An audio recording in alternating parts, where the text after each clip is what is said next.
I mean, literally the criteria when they were doing this is he made them assemble video clip montages of each one of these candidates and to see how good they were on Fox. So that's to my mind a real tell. Does fit a pattern, loyalists who make good TV. His new administration potentially packed with former TV personalities like Pete Hegseth and Sean Duffy and frequent guest Elise Stefanik, all familiar to Fox News viewers. TV host Dr. Oz, familiar faces like Tulsi Gabbard and Kristi Noem. Rick Wilson, it's great to have you on. As of a couple minutes ago, Matt Gaetz is no longer in the running for AG, but listen, before we get to the news, I think we've earned a minute of commiseration. The last time I saw you was on election night.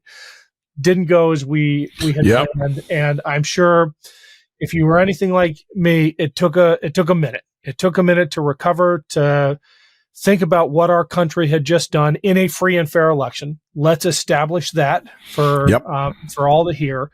But it really did force me to think about the country that I wore a uniform for. I'm sure you went through similar emotions. I've seen you online, though. Your claws are back out. Mine are too. But man, talk to me about that. Oh yeah, it was bad.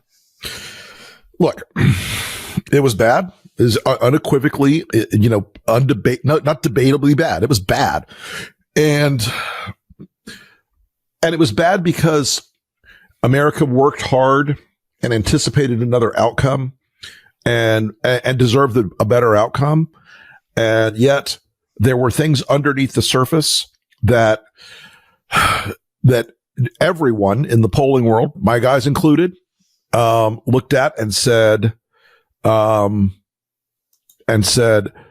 there's no way he's going to turn out even more low propensity voters. And he did. There's no way that we're going to have a range of Hispanic and black men who bought into this trans ad, and they did. And a lot of it, did not speak well of the country we are right now. But it's a reality. And it's a grim reality that I think is very painful for a lot of people. And it's one that is going to require some real recalibration on the Democratic Party's side on how you campaign and what the issue set looks like, and whether you respond to things in a way that fits the national political climate better than some of the things that make them happy in their policy objectives. So we know some things that didn't work for the Democrats in ignoring the trans thing, which, as crude and stupid as their ad was, it worked with a lot of people in this country who are not where many Democrats are on the issue. And they didn't want to respond to it. They didn't want to elevate it. They didn't want to do whatever. There were ways to push back on it that didn't accept their stupid predicate, but there was a lack of selection on that, and I think that it's a shame that we're at the point where we're at, where we have to do this autopsy. And there's going to be a civil war inside the Democratic Party, Ken. There really is. They're going to fight it. They're going to fight themselves harder in a weird way than they'll fight Republicans, because there will be purists on the progressive side who say, no, we just weren't progressive enough. And there will be purists on the practical side who say we weren't just practical enough. It's going to be tough. And again, as a former Republican and as not a Democratic Party official operative, they probably wouldn't have me for the most part. But as somebody who knows politics, I can tell you they need to operationalize a new approach to how they campaign and how they're going to fight this guy tomorrow. They need a fighting chairman at the head of the party. They need people who are going to go out and campaign as fighting Democrats. They need people who are going to make all the shit that Trump is going to bring down on the heads of millions of Americans. They're going to need people to go out and push that button so that people understand what's at stake for them and their families. And it's going to take Democrats who are willing to go out and fight and not just sit on the sidelines and hope that, okay, well, these demographics, are our future and it's all going to be fine. It won't all be fine unless we keep up this fight. Well, let me ask, as a fighting Democrat who would really appreciate some outside tactical advice, how do we effectively communicate those stakes? This is not a comms question. This is a tactics question about something very specific, especially in the wake of Matt Gaetz withdrawing from the AG nomination. There are some in my orbit who say, let him have it. Let him have RFK and Matt Gaetz and Pete Hegseth and Tulsi Gabbard and show the American people what they voted for. And then there are others who say we have to fight on every front. We have to stop them wherever we can. We simply cannot afford to actually indulge these excesses because of what it would do to the country. I see merits to both arguments, but man, I care too much about my country to countenance someone like Matt Gaetz as AG or Tulsi Gabbard as DNI. Where do you stand? Look, it is imperative that we fight every single one of these son of the bitches until the last dog dies. When it comes to these appointments, they are dangerous for our country. Matt Gaetz, who is now, as we now know, he is withdrawn and is leaving the contest to become AG. It says a lot that we had people in this country who were already dug in and insisting that he could defy political gravity, it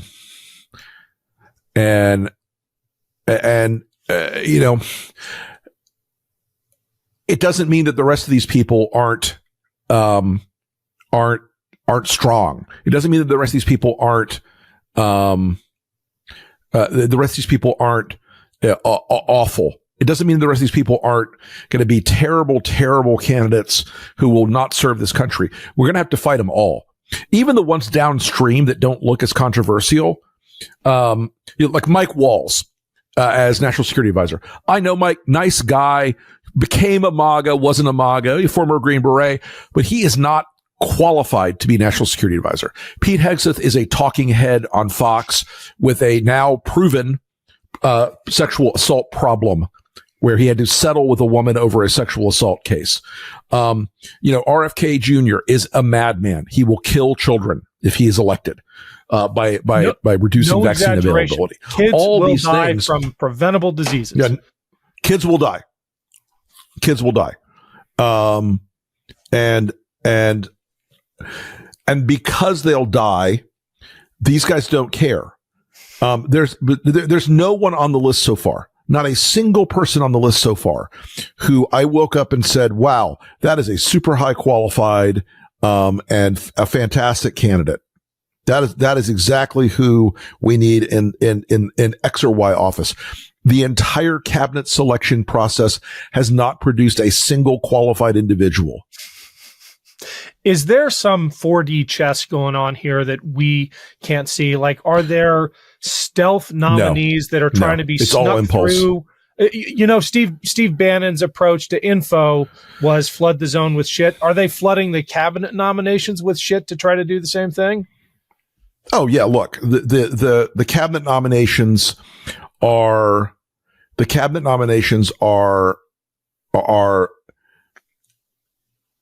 there will be a lot of them who fall by the wayside now. Because Trump's weakness has been shown. He can't get his most cherished whatever, through the door, and he can't get a guy who is beloved of the Fox world, beloved of the MAGA world, beloved of all that. Look, political gravity today was shown to still exist. Yeah. So as much as he wants to flood the zone with shit, there are now a lot of people who are qualified who are going to go, yeah, Mr. President, I am super busy. I have got to spend more time with my kids. They're going to say, I'm honored by your consideration, sir, but I just can't put my family through this right now. And I think that's going to be a very Look, Steve Jobs once said that, A's hire A's, B's hire C's, and C's hire D's, whatever. I always mangle that phrase a little bit. Donald Trump is not an A. He's hiring people who are not competent. So the flooding the zone with shit isn't 4D chess. It's just, he wants people who are good on TV in his head. I mean, literally the criteria when they were doing this is he made them assemble video clip montages of each one of these candidates and to see how good they were on Fox. So that's to my mind a real tell. It's Ken Harbaugh. Quick break here to let you know that we'd love to hear from you. Your comments, suggestions, thoughts about future topics and guests. Email us at info@thekenharbaughshow.com. And make sure to rate and review us on iTunes or wherever you get your podcasts. Thanks, and back to the show.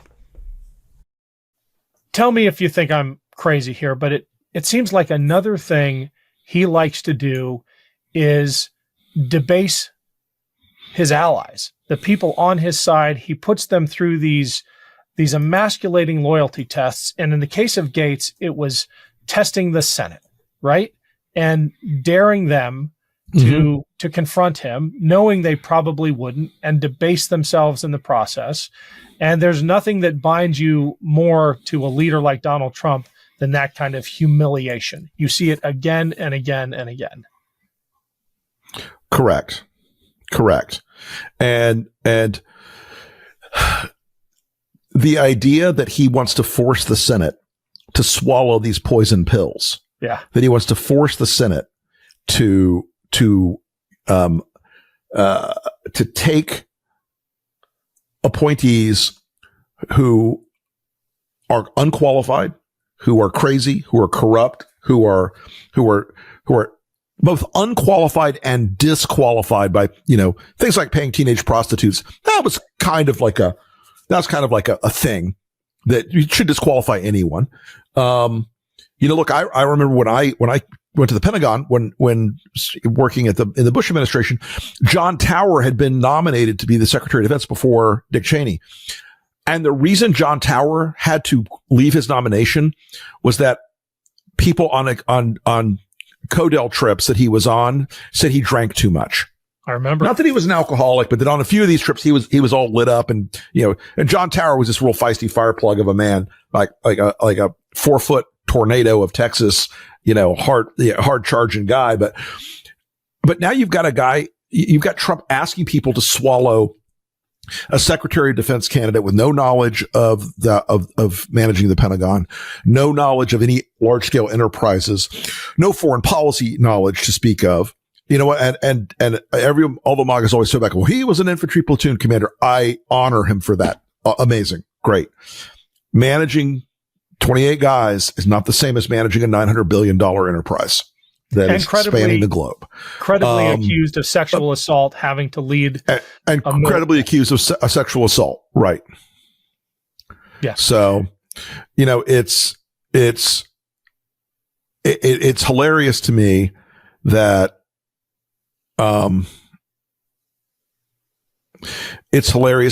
you've got a guy who as president is putting together what he thinks is this team of photogenic, telegenic, media stars, and that is a sufficient offset to their moral, personal, criminal, political, and intellectual shortcomings.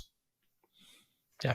What do you make of this reassurance that some people have offered that Donald Trump is effectively a lame duck, that the Republicans who used to be afraid of him are going to find their backbone now that they know he's not going to be president 4 years from now, that they're all going to be competing with each other instead of trying to please him?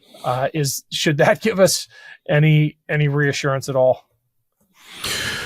Look, he is a lame duck.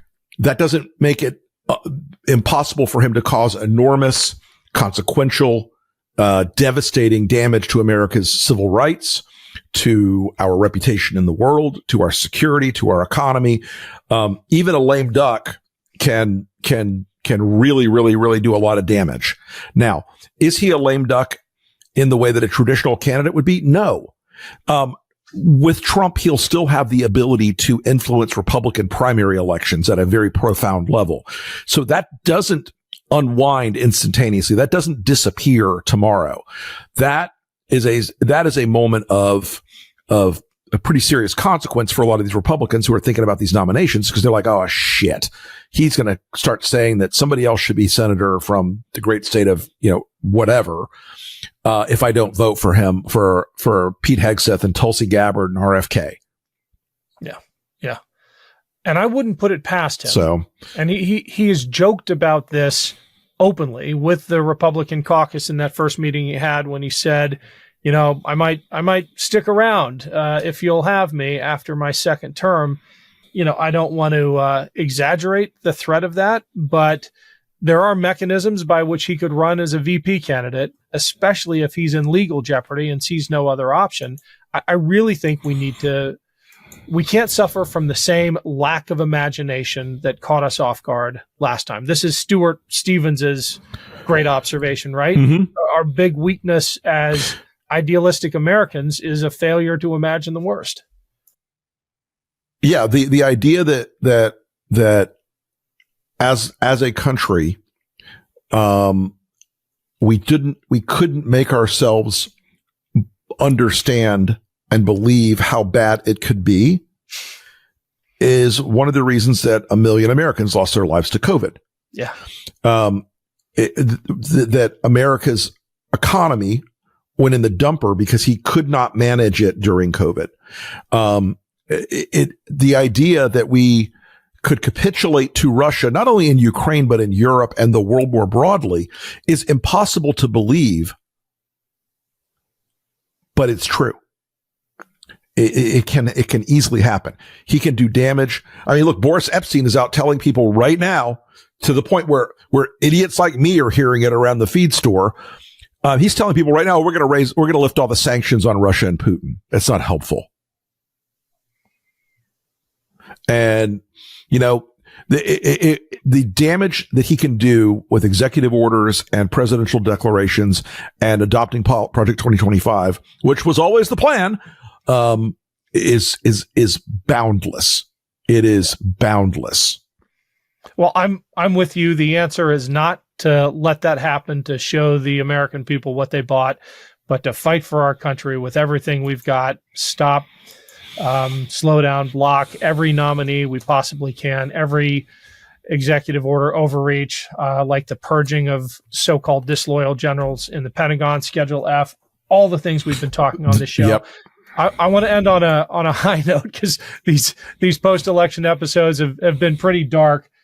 We started with Matt Gaetz withdrawing from his AG nomination. You know the guy. You're a Florida man, the good one. Where does this guy go? Like, he stepped down from Congress. He's no longer a nominee. He runs for governor in 2026. Oh, really? He runs for governor in 2026. God help you guys look, DeSantis is termed out. Okay. Yeah, DeSantis is termed out. And remember, DeSantis wants his wife Casey to run for governor, so they have a dynasty. And if there's one thing about Matt, he is a world-class guy at, it's being a vengeful little shit. Casey was the one who threw Matt out of DeSantis world over the sexual harassment and sexual misconduct allegations with teenage prostitutes. So Matt would primary Casey in a Republican primary and probably win it. Really? So I don't think we're done with the stain of Matt Gaetz on our culture. Well, it'll be something to watch. Rick, as always, great talking to you. I'm glad you're back in the fight and that we're in the trenches together. Let's keep it. Hell yeah. Thanks, brother. I'll talk to you again soon. Love this video? Make sure you stay up to date on the latest breaking news and all things Midas by signing up to the MeidasTouch newsletter at MeidasTouch.com/newsletter.